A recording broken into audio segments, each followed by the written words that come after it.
Assalamualaikum warahmatullahi wabarakatuh. Magandang gabi sa ating lahat mga kapatid. So ngayon ang ating gagawin ay magluluto tayo ng ulam. So lulutuin natin na ulam ay yung kagaya ng ginawa ni Baparahim. So dito na tayo sa palengke para bumili ng pipino. So yan. So ito pala yung pipino na nakita ko. So bumili ako ng dalawa. Yan. So ipakilo natin kung magkano. So yan, binakilo natin para malaman natin kung magkano, no. Pagkatapos ay kumuha rin ako ng Alaska. Yan. Bumili rin tayo ng Alaska para yon yung gatas na ilalagay natin. So yan.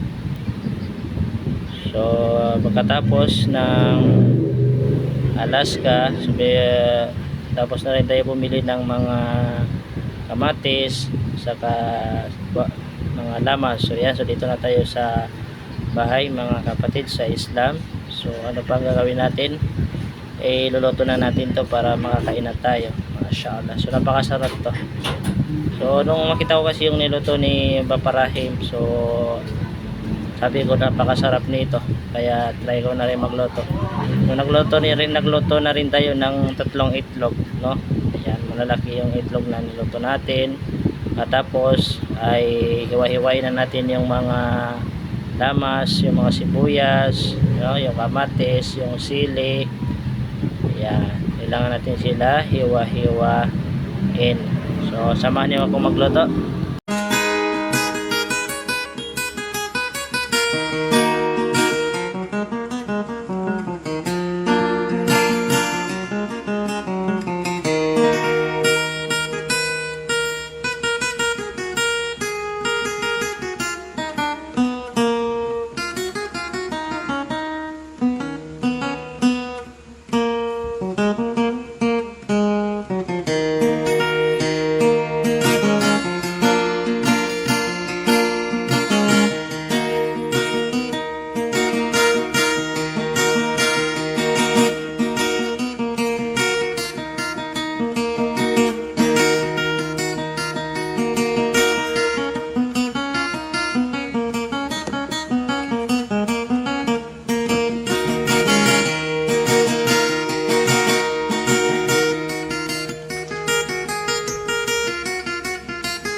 Masya Allah. So ito na siya matapos namin ma-slice. So ito na yung kanyang Masya Allah. So ano pang gagawin natin? Lagay natin yung gatas.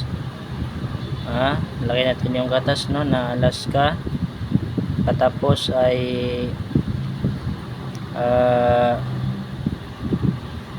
lagyan din natin ng asukal, no? Lagyan natin ng asukal para pampasarap lalo. Ayan, Masya Allah. So lagyan din natin ng asin.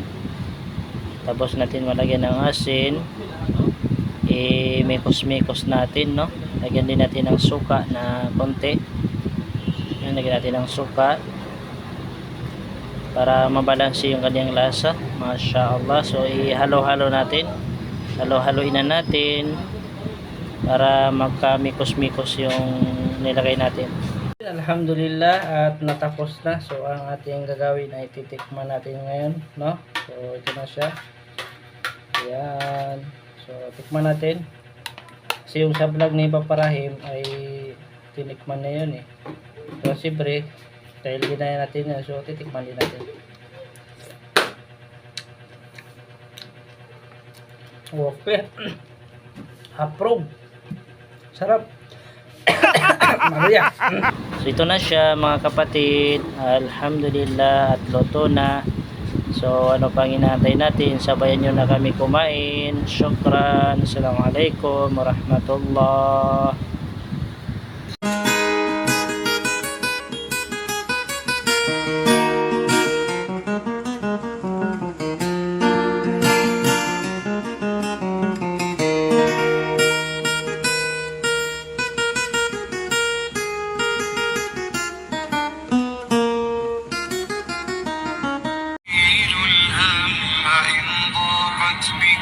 الدنيا ومن يراك لا ينساك دوما كيفما